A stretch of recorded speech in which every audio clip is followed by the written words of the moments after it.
வணக்கம் மகளே. இன்றைக்கி நம்ம வேர்ட்ப்ரெஸ் டுட்டோரியலில் எதை பற்றி பார்க்க போகிறோம்னா டேஷ்போர்டை பற்றி தான் பார்க்க போகிறோம். வேர்ட்ப்ரெஸ்க்குள்ளே லாகின் பண்ண உடனே டேஷ்போர்டு தான் ஃபஸ்ட்டு உங்களுக்கு ஷோ ஆகுமே. நம்ம வேர்ட்ப்ரெஸ் எப்படி இன்ஸ்டால் பண்ணுறதுன்னு தனியாக ஒரு வீடியோவில் பார்க்கலாம். இப்போதைக்கு டேஷ்போர்டை பற்றி மட்டும் பார்க்கலாம். உங்கள் வேர்ட்ப்ரெஸ்க்குள்ளே லாகின் பண்ணுறதுக்கு நீங்கள் என்ன பண்ணணும்னா, ஜஸ்ட்டு உங்கள் வெப்சைட்டுக்கு பின்னாடி விபி -admin போட்டாலே உங்களோட வேர்ட்ப்ரெஸ் லாகின் பேஜ் வந்துடும். அதில் உங்கள் பாஸ்வேர்ட், யூசர் நேம், பாஸ்வேர்ட் கொடுத்து நீங்கள் வந்து உள்ளே லாகின் பண்ண உடனே உங்களுக்கு ஓப்பன் ஸ்டார்டிங் பேஜே வந்து டேஷ்போர்டு தாங்க இருக்கும். ஓகேங்களா?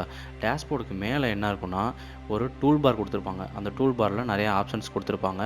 அதே மாதிரி சைடில் வந்து நேவிகேஷன் மெனு கொடுத்துருப்பாங்க. நேவிகேஷன் மெனுவில் தான் ஃபுல்லாக எல்லாம் உங்கள் வெப்சைட்டை கஸ்டமைஸ் பண்ணுறது ஃபுல்லாகவே அதெல்லாம் கொடுத்துருப்பாங்க. நடு சென்டரில் உங்களுக்கு டேஷ்போர்டில் இருக்க கண்டென்ட் ஃபுல்லாகவே நடு சென்டரில் தான் இருக்கும். அதே மாதிரி நம்ம ஃபஸ்ட் டைம் வந்திருக்கனால வெல்கம் டு வேர்ட்ப்ரெஸ் அப்படின்னு சொல்லி அவங்களே போட்டு கொடுத்து அதை வந்து கஸ்டமைஸ் பண்ணுற மாதிரி நிறைய ஆப்ஷன்ஸ் கொடுத்துருப்பாங்க. கஸ்டமைஸ் யுவர் சைட், அப்புறம் போஸ்ட் போடுறது, பேஜ் ஆட் பண்ணுறது, அது மாதிரி மெனு ஆட் பண்ணுறது எல்லாமே அதிலேயே இருக்கும். நம்ம இதை வந்து தனித்தனியாக ஒரு வீடியோவில் பார்த்தா தான் நமக்கு புரியும். இப்போதைக்கு நம்ம வந்து இது வந்து தேவை கிடையாது. நம்ம டேஷ்போர்டை பற்றி மட்டும் தான் பார்க்க போகிறோம். என்னென்ன இருக்குது மட்டும் பார்ப்போம். ஸோ அதனால் வந்து இதில் வந்து டிஸ்மிஸ் பண்ணிடலாம். டிஸ்மிஸ் பண்ணக்கப்புறம் இதெல்லாம் மெயினாக டேஷ்போர்டில் இருக்கிற கண்டென்ட்டு. மேலே வந்து டூல் பார் இருக்குன்னு சொன்னோம் இல்லையா? டூல் பாரில் வந்து உங்கள் வெப்சைட்டை கஸ்டமைஸ் பண்ணுறதுக்கு, அதே மாதிரி வேர்ட்ப்ரெஸ் பற்றி, அதே மாதிரி wordpress.com வெப்சைட்டுக்கு உள்ளே போகிறதுக்கு ஸ்ட்ரைக்டாக எல்லாமே வந்து இதிலேயே கொடுத்துருப்பாங்க. அதே மாதிரி உங்கள் சைட்டை நீங்கள் விசிட் பண்ணுறதுக்கு உங்கள் சைட்டை வந்து நீங்கள் விசிட் சைட் மேலே கொடுத்தீங்கன்னா உங்கள் சைட்டை வந்து விசிட் பண்ணலாம். நேவிகேஷன் மெனு மட்டும் தான் போயிடும். ஜஸ்ட் உங்கள் டூல் பார் வந்து எப்போதுமே நீங்கள் இந்த சைட்குள்ளே நீங்கள் விசிட் பண்ணிங்கன்னா எப்போதுமே இருக்கும். ஏன்னா அப்போலாம் தான் உங்களால் ஈஸியாக போஸ்ட் போடுறதுக்கு, உங்களை கஸ்டமைஸ் பண்ணுறதுக்கு எல்லாத்துக்குமே ஈஸியாக இருக்கும்.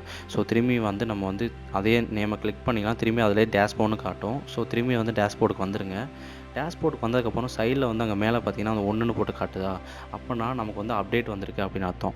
நம்ம வேர்ட்ப்ரெஸ்க்கு எதாவது அப்டேட் கொடுத்தாங்கன்னா அதில் வந்து அப்டேட் காட்டிடும். நம்ம வந்து அப்டேட் பண்ணிக்கலாம். அதுக்கு பக்கத்தில் வந்து நியூன்னு கொடுத்து அதில் வந்து போஸ்ட் போட்டுக்கலாம், பேஜ் ஆட் பண்ணிக்கலாம், ஏதாவது வீடியோ அப்லோட் பண்ணிக்கலாம். இதுக்கு எல்லாமே ஷார்ட்டாக அதில் வந்து கொடுத்துருப்பாங்க.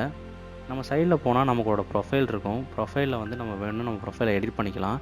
எடிட் ப்ரொஃபைல் கொடுத்தீங்கன்னா இந்த பர்சனல் ஆப்ஷன்ஸ் அப்படின்னா உங்கள் வேர்ட்ப்ரெஸ்ஸை வந்து உங்களுக்கு ஏற்ற மாதிரி நீங்கள் வந்து மாற்றிக்கலாம், கஸ்டமைஸ் பண்ணிக்கலாம். அதுக்கு தான் இந்த பர்சனல் ஆப்ஷன்ஸ் கொடுத்துருப்பாங்க. கலர் மாற்றிக்கலாம். உங்களுக்கு இந்த கலர் பிடிக்கலன்னா வேறு கலர் மாற்றிக்கலாம். இதை பற்றிலாம் நம்ம தனியாக இன்னொரு வீடியோவில் பார்ப்போம். இப்போதைக்கு நம்ம வந்து டேஷ்போர்டை பற்றி மட்டும் தான் பார்க்க போகிறோம். ஸோ டேஷ்போர்டில் என்னென்ன இருக்குதுன்னு மட்டும் பார்ப்போம். ஓகேங்களா? திரும்பி வந்து நம்ம இப்போ வந்து டேஷ்போர்டுக்கே உள்ளே போயிடலாம். டேஷ்போர்டுக்கு உள்ளே போனதுக்கப்புறம் அவ்வளோதான், திரும்பி டேஷ்போர்டு வந்தாச்சு. டேஷ்போர்டில் வந்து சைடில் பார்த்தீங்கன்னா ஸ்க்ரீன் ஆப்ஷன்ஸ் அண்ட் ஹெல்ப்னு இருக்கும். ஓகேங்களா? ஹெல்ப்னா இப்போ உங்களுக்கு வேர்ட்ப்ரெஸ்ஸில் ஏதாச்சும் ஒரு ப்ராப்ளம் ஆயிடுச்சு, உங்கள் வெப்சைட்டுக்கு ஏதாவது ஒரு ப்ராப்ளம்னா நீங்கள் வந்து டக்குன்னு அதில் போயிட்டு சப்போர்ட் கொடுத்து இங்கேருந்தே நீங்கள் வந்து அவங்கள வந்து காண்டாக்ட் பண்ணிக்கலாம், எனக்கு இது மாதிரி ப்ராப்ளம் அப்படின்னு. சைடில் இன்னொன்று வந்து ஸ்க்ரீன் ஆப்ஷன்ஸ்னு இருக்கும். ஸ்க்ரீன் ஆப்ஷனில் வந்து இதில் வந்து உங்கள் டேஷ்போர்டை ஃபுல்லாகவே இதில் தான் கஸ்டமைஸ் பண்ணிக்கலாம். ஓகேங்களா? உங்களுக்கு வந்து வேணுங்கிற ஆப்ஷன்ஸை நீங்கள் வந்து கிளிக் பண்ணி உள்ளே வச்சுக்கலாம். வேணாட்டியே அதை வந்து தூக்கிடலாம். எனக்கு இது வேணாம், எனக்கு தேவையில்லை அப்படின்னு நீங்கள் நினச்சிங்கன்னா ஜஸ்ட் அதை அன்கிளிக் பண்ணிங்கன்னா போதும். அது திரும்பி வந்து அது வந்து போயிடும். ஸோ அவ்வளோதான் இதில் இருக்கிற ஆப்ஷன்ஸு. நெக்ஸ்ட்டு வந்து நம்ம வந்து நேவிகேஷன் மெனுவில் வந்து போஸ்ட்டு, பேஜு, மீடியா, உங்களுக்கு தீம் அப்லோட் பண்ணுறது, ப்ளகின் அப்லோட் பண்ணுறது, இதெல்லாம் வந்து நம்ம தனித்தனியாக ஒரு வீடியோவில் பார்த்தா தான் உங்களுக்கு புரியும். இப்போதைக்கு நம்ம இதை பற்றி மட்டும் பார்ப்போம். ஓகேங்களா? நெக்ஸ்ட் வந்து நீங்கள் ஜஸ்ட் அதை வந்து கிளிக் பண்ணிங்கன்னா உங்களோட மெனுவில் வந்து ஃபுல்லாக வெறும் ஐக்கான் மட்டும் தான் வரும். ஓகேங்களா? அது ஃபுல்லாகவே மறைஞ்சிடும். ஜஸ்ட் வந்து எப்படின்னா கொஞ்சம் ஸ்பேஸ் இருக்க மாதிரி இருக்கும். அவ்வளோதான், கொஞ்சம் கம்ஃபர்டபுளாக இருக்கும். ஜஸ்ட் ஐக்கானை கிளிக் பண்ணால் நீங்கள் அந்த ஆப்ஷன்ஸ்குள்ளே போயிடலாம். பழைய மாதிரியே இருக்கட்டும். அதே மாதிரி நீங்கள் இந்த வேர்ட்ப்ரெஸ்க்குள்ளே டேஷ்போர்டுக்குள்ளே உங்களுக்கு ஏதாச்சும் சேஞ்ச் பண்ணணுன்னா டேஷ்போர்டில் ஜஸ்ட் அதை கிளிக் பண்ணி உங்களுக்கு இது மேலே வேணும் எனக்கு, அப்புறம் தான் எனக்கு கம்ஃபர்டபுளாக இருக்கும் அப்படின்னு நினச்சிங்கன்னா அது மேலே கொண்டு போய் வச்சுக்கலாம். அப்படி கிளிக் பண்ணுறத விட ஜஸ்ட்டு அந்த ஏரோ கிளிக் பண்ணிங்கன்னா அது அப் அண்ட் டவுன் அதுவே ஆட்டோமேட்டிக்காக அதுவே மாறிக்கும். இதை வந்து மினிமைஸ் பண்ணணுன்னா கூட நீங்கள் ஜஸ்ட் அந்த டைட்டில் பார் கிட்ட ஜஸ்ட் அதை ஒரு வாட்டி கிளிக் பண்ணிங்கனாலே போதும், அது ஆட்டோமேட்டிக்காக மினிமைஸ் ஆகிடும். ஓகேங்களா? நெக்ஸ்ட்டு வந்து நம்ம டேஷ்போர்டில் இருக்க எல்லா பாக்ஸஸ்லேயும் என்னென்ன ஆப்ஷன்ஸ் கொடுத்துருக்காங்க அப்படின்னு பார்ப்போம். ஓகேங்களா? நெக்ஸ்ட்டு வந்து ஃபஸ்ட்டு வந்து சைட் ஹெல்த் ஸ்டேட்டஸ். அப்படின்னா நம்ம சைட் என்ன ஸ்டேட்டஸில் இருக்குது, நல்லா இருக்கா, நம்ம ஏதாச்சும் ஆட் பண்ணணுமா அப்படின்னு இதுலேயே வந்து அவங்களே வந்து நமக்கு வந்து கொடுப்பாங்க. நெக்ஸ்ட்டு வந்து அட் கிளான்ஸில் வந்து நம்ம எத்தனை போஸ்ட் போட்டிருக்கோம், எத்தனை நம்ம கமெண்ட்ஸ் வந்திருக்கு, எத்தனை பேஜ் இருக்குது, இது எல்லாமே அவங்களே வந்துடும். நம்ம என்ன வேர்ட்ப்ரெஸ் வெர்ஷன் யூஸ் பண்ணுறோம் கூட வந்துடும். நெக்ஸ்ட்டு ஆக்டிவிட்டியில் வந்து நம்ம ரீசெண்டாக பப்ளிஷ் பண்ண போஸ்ட்டு, நம்ம போஸ்ட்டுக்கு வந்த கமெண்ட்ஸ்லாம் அதிலே பார்த்துக்கலாம். நீங்கள் அந்த கமெண்ட்ஸை வந்து ஷோ பண்ணணுன்னாலும் பண்ணலாம். அதை வந்து அன்அப்ரூவ் பண்ணிங்கன்னா அது வந்து ஷோ ஆகாது. எடிட் பண்ணிக்கலாம், ரிப்ளை பண்ணிக்கலாம், அதை வந்து ஸ்பேமில் போடலாம், இல்லாட்டி நீங்கள் ட்ராஷில் கூட தூக்கி போட்டுக்கலாம். நெக்ஸ்ட்டு வந்து WordPress events and news. WordPress events and நியூஸ்னால் ஒன்றும் கிடையாது. அதில் வந்து உங்கள் வேர்ட்ப்ரெஸ்ஸில் வர நியூஸு, அதில் நடத்துகிற ஈவெண்ட்ஸு எல்லாமே உடனுக்குடனே இதில் வந்து அப்டேட் ஆயிரும்.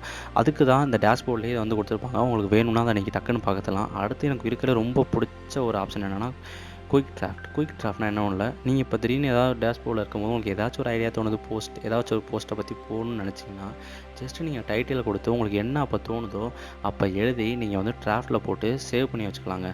அதை நீங்கள் ஃப்யூச்சரில் நீங்கள் உங்களுக்கு போஸ்ட் போடுறோன்னு அந்த ஐடியா கிடைக்கும்போது நீங்கள் அதை வந்து ஜஸ்ட் எடிட் பண்ணி நீங்கள் அதை வந்து உங்கள் வெப்பேஜில் பப்ளிஷ் பண்ணிக்கலாம்.